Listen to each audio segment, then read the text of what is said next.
नमस्कार, मेरा नाम अर्पित सोनी है और इसी कंपटीशन क्लासेस पे आप सभी का स्वागत है। इजराइल ने 6 मुस्लिम कंट्रीज़ के ऊपर 72 घंटों के अंदर हमला किया है, उनके ऊपर एयर स्ट्राइक किया है और इनमें से सबसे इंपॉर्टेंट जो एयर स्ट्राइक किया है जिसने पूरे दुनिया को शॉक कर दिया वो था कतर के ऊपर एयर स्ट्राइक। क्योंकि अभी तक इजराइल ने कभी भी कतर के ऊपर अटैक नहीं किया था या फिर उसके ऊपर एयर स्ट्राइक नहीं किया था। क्योंकि इसके ऊपर इजराइल क्यों अटैक किया, इसलिए क्योंकि इस समय यानी कि हम इजराइल के द्वारा और यूएस के द्वारा या रिटर्न में ये लिख के दिया गया है कतर को कि अगर हमास का कोई भी डेलीगेशन बातचीत करना चाहता है तो वो कतर की राजधानी दोहा के अंदर आ सकते हैं अपनी डेलीगेशन को लेके और बातचीत कर सकते हैं। तो इस समय हमास का ही एक डेलीगेशन आया हुआ था कतर के अंदर जो कि युद्ध विराम के ऊपर कुछ भी चर्चा कर रहे थे और इजराइल आता है अपने F-35 फाइटर जेट को लेके और कतर की राजधानी दोहा में जहां पे जो हमास के लीडरशिप या फिर जो भी पॉलिटिकल लीडरशिप थे वहां पे बैठे हुए थे उनके ऊपर अटैक कर देता है और सबके सब मारे जाते हैं। साथ ही साथ वहां के कुछ सिक्योरिटी पर्सनल और ऐसा बोला जा रहा है कि कुछ वहां के कतर के जो सिविलियंस थे वो भी उनको भी चोट पहुंचती है। तो इस वजह से कतर बहुत ही ज़्यादा गुस्सा हो गया और पूरी दुनिया का या फिर स्पेशली कहें मुस्लिम कंट्रीज़ का जो एक समय यूएस के ऊपर एक भरोसा था वो भी अब टूटते हुए दिख रहा है क्योंकि इसमें सीधा सीधा यूएस का डबल स्टैंडर्ड देखा जा रहा है। तो चलिए जानते हैं ये क्या न्यूज़ है और इसके बारे में ये क्या इतना इंपॉर्टेंट रखता है हमारे बारे में।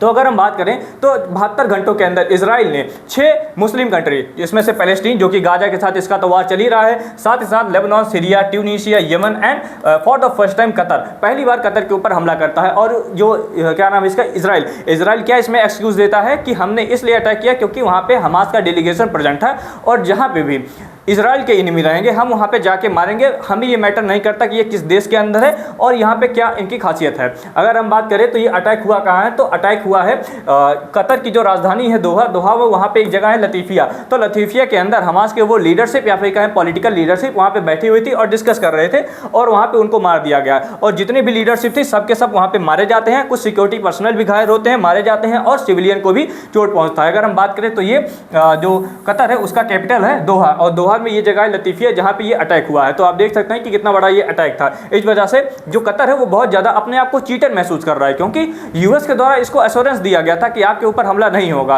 तो अब कतर अपने आप को एज ए चीटर महसूस कर रहा है और यूएस के ऊपर बहुत ही ज़्यादा गुस्सा है। अगर हम आपको बता दें तो कुछ समय पहले कतर के जो भी वहाँ पे कतर के हेड ऑफिसर्स हैं उन्होंने यूएस को यानी कि कहें डोनाल्ड ट्रंप को एक $400 मिलियन का एक प्लेन गिफ्ट किया था जिसको फ्लाइंग पैलेस के नाम से नाम दिया गया था जो कि बहुत ही ज़्यादा भव्य था।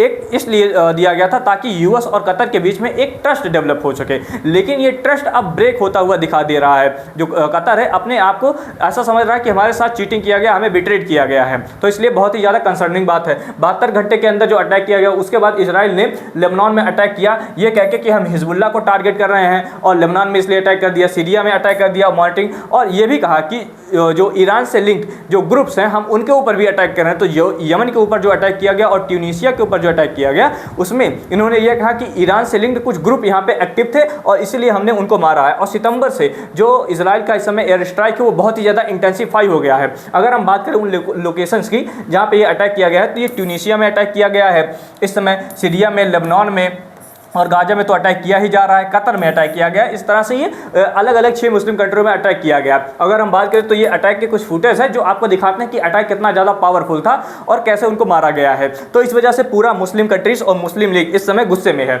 अगर हम बात करें कि ये इसमें टारगेट किसको किया गया तो जो कतर में अटैक हुआ, दोहा में जो अटैक हुआ उसमें तो ऑब्वियस सी बात है कि हमास की लीडरशिप को अटैक किया गया, उनको टारगेट किया गया। उसके बाद हिजबुल्लाह को टारगेट किया गया लेबनान में और ऐसा बात किया कि लेबनान के अंदर हिजबुल्लाह के कुछ इंपॉर्टेंट मेंबर बैठे हुए थे, इंपॉर्टेंट टेररिस्ट बैठे हुए थे जिनके ऊपर ये ऑपरेशन कंडक्ट किया गया और हिजबुल्लाह के ऑफिशियल के ऊपर, ऑपरेटिव्स के ऊपर, साथ ही साथ उनके इंफ्रास्ट्रक्चर के ऊपर ये अटैक किया गया है। अगर हम बात करें तो ईरान के जैसे जो यमन में अटैक हुआ है और ट्यूनीशिया में अटैक हुआ तो इजराइल ने ये एक्सक्यूज़ दिया है कि इसमें ईरान से लिंक कुछ मिलिटेंट थे, कुछ ग्रुप्स थे, उनके ऊपर हमने अटैक किया जो इजराइल के ऊपर अटैक करने की प्लानिंग बना रहे थे। तो हमारे ऊपर अटैक करते उससे पहले हमने उनके ऊपर अटैक कर दिया। तो इजराइल का ये वर्जन है। अगर हम बात करें तो इंटरनेशनल मीडिया और इंटरनेशनल जो कम्युनिटी है उसका क्या इस पर रिस्पॉन्स रहता है। तो सबसे पहले कतर ने इसके खिलाफ बहुत ही ज़्यादा स्ट्रांगली कंडेम किया है क्योंकि कतर के साथ ये समझिए विश्वासघात हुआ है। उन्हें भरोसा दिया गया था और उसके बाद उनके ऊपर अटैक कर दिया गया। तो ये बहुत ही ज़्यादा गलत बात है और इससे यूएस का जो क्रेडिबिलिटी है वो बहुत ही ज़्यादा गिर रहा है। जो मुस्लिम कंट्री एक समय में यूएस के ऊपर बहुत ज़्यादा ट्रस्ट किया करते थे, अब एकदम से कंप्लीट खत्म हो गया है। और ना सिर्फ मुस्लिम कंट्री बल्कि पूरा दुनिया, जो एक समय यूएस को ये समझता था कि यूएस की बातों का कुछ महत्व है, अब उसकी बातों का महत्व खत्म होता जा रहा है। जो सुपर पावर है अब उसकी बातों को कोई लोग वैल्यू नहीं दे रहे हैं। कहते हैं also a mediator in cease fire talk and host senior Hamas envoy. और इसको कहा गया था कतर को कि आपके यहाँ जो भी बातचीत होगी तो कतर के दोहा में हो सकती है, और उनको रिटर्न लिख के दे दिया गया था कि आपके ऊपर अटैक नहीं किया जाएगा, लेकिन फिर भी ऐसा किया जाता है। The attack in Doha shock the many Gulf state because Qatar has been a mediator and host US and allies mixed address. Some US official publicly reaffirmed support for the Israel while privately expressing concern. देखिए जब ये attack हुआ तो बीच में ऐसे news आई थी कि US के कई सारे ऑफिशियल थे, उन्होंने ये कहा कि जो अटैक हुआ है वो यूएस के निगरानी में हुआ है। इसको यूएस के बारे में यूएस को इसके बारे में पहले से पता था कि इजराइल अटैक करने जा रहा है, लेकिन बाद में यूएस के द्वारा कंप्लीट यू टर्न ले लिया जाता है और नया स्टेटमेंट आता है कि इसके बारे में यूएस को कुछ भी पता नहीं था। ये जो अटैक हुआ है इसमें यूएस का कोई इन्वॉल्वमेंट नहीं है। तो कुछ ही समय के अंदर यूएस के हमें दो वर्जन देखने को मिलते हैं, यानी कि डबल स्टैंडर्ड देखने को मिलता है हमको यूएस को। तो यूएस के ऊपर जो क्रेडिबिलिटी है, जो भरोसा है दुनिया का, अब खत्म होता जा रहा है। अगर बात करें the strike raise up question about the operation on the soil of US partner, क्योंकि कतर यूएस का एक पार्टनर था, तो अब कतर यानी कि यूएस के पार्टनर के ऊपर भी अटैक हो रहा है। देखिए इस समय जो इजराइल है वो बिल्कुल पैनिक मोड में चला गया है। वो किसी के ऊपर विश्वास नहीं कर रहा है, ना ये देख रहा है कि ये किसका अलाई है, क्योंकि अभी तक हम ये मानते थे कि यूएस की बातें मानता है इजराइल, लेकिन अब इजराइल यूएस की भी बातें नहीं मान रहा है। इजराइल कह रहा है कि जहां पर भी इजराइल की इंटरेस्ट को चोट पहुंचेगी वहां पे इजराइल जाके अटैक कर देगा, और यही चीज हमें देखने को मिल रहा है। अब इस समय जो इजराइल है वो पूरी तरीके से रैम्पेज मोड में चला गया है, और जो हमें ऐसा महसूस हो रहा है पूरी दुनिया को, हो सकता है कि कुछ समय के अंदर सभी मुस्लिम देश एक बार फिर से इजराइल के ऊपर अटैक करें, क्योंकि इनके साथ जो इजराइल का रिश्ता है लड़ाई का पहले से ही हो चुका है। 6 मुस्लिम कंट्रीज ने एक साथ मिलकर एक बार क्या नाम है इसका, इजराइल के ऊपर अटैक किया था। तो ऐसी पॉसिबिलिटी हमें फिर से देखने को मिल रही है कि हो सकता है ये अटैक किया जाए। अगर और बात करें तो अरब एंड इस्लामिक लीग, जो अरब और इस्लामिक लीग है उन्होंने अपना रिस्पांस दिया है, उन्होंने अपना इमरजेंसी मीटिंग बुलाया है, उसके ऊपर डिस्कशन किया जा रहा है, और आगे हमें इसका क्या रिस्पांस देना है वो इसके ऊपर भी डिस्कस कर रहे हैं। अगर हम बात करें इंडियन गवर्नमेंट का क्या वर्जन है इस समय, इंडियन गवर्नमेंट क्या बात की, तो इंडियन ऑफिशियल देखिए इंडियन गवर्नमेंट जो भी है, क्योंकि हमारे यहाँ हमारी जो आबादी है वो 140 करोड़ की है, हमारे यहाँ हिंदू भी रहते हैं मुस्लिम भी रहते हैं, तो गवर्नमेंट किसी एक के खिलाफ जाके बोल नहीं सकती, क्योंकि जो इंडियंस है वो कतर में, इजराइल में, हर जगह मौजूद है। तो अगर हम इजराइल के खिलाफ बोलेंगे तो भी हमें दिक्कत होगा, कतर के खिलाफ बोलेंगे तो भी हमें दिक्कत होगा।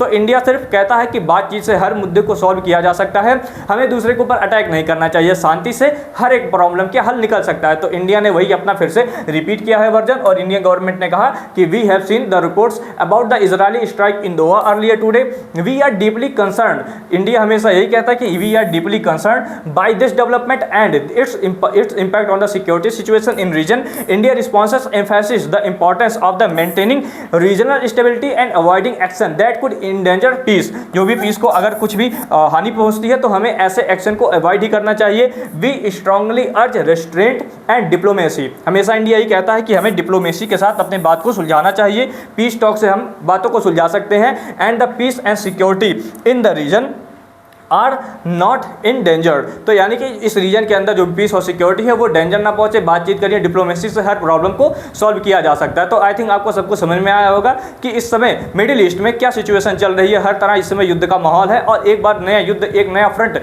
खुलने की देरी है। तो आई थिंक आपको सबको समझ में आया होगा। अगर आपको कोई भी डाउट होता है तो आप हमसे कमेंट सेक्शन में पूछिएगा, आपको इसका रिप्लाई दिया जाएगा। फिर हम आपसे मिलते हैं नेक्स्ट वीडियो में, तब तक के लिए जय हिंद।